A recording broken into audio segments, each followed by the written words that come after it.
Everyone, সবার কি অবস্থা? সকাল বাজে এখন 9টা। আমি যাচ্ছি আমার ক্লাসে। দেখেন অন্ধকার, এখন অন্ধকার। এই যে আমার ছায়া দেখা যাচ্ছে। এখন মোটামুটি আমার কাছে ভালো লাগতেছে, আলহামদুলিল্লাহ। আল্লাহ পাকের কাছে হাজারো শুকরিয়া।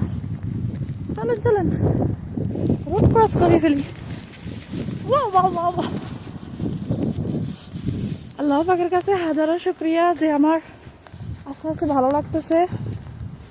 আমি তো ভাবছি আমি যে এখানে থাকতেই পারবো না, কজ আমি অনেক হোমসিক। আমার বাড়ির মানুষজন ছাড়া টোটালি ভালো লাগে না। That's why I think that যে আমি থাকতে পারবো না। বাট আলহামদুলিল্লাহ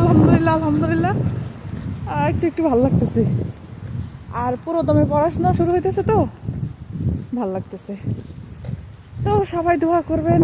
আজকে 2-1 দিন আসলে এখানে ইন্টারনেট অনেক সমস্যা করে। ওয়াইফাই নিলাম, তাও কোনোভাবে কোনো কিছু আপলোড দিতে পারতেছি না। সো থ্যাংক ইউ সবাইকে, টেক কেয়ার, টাটা।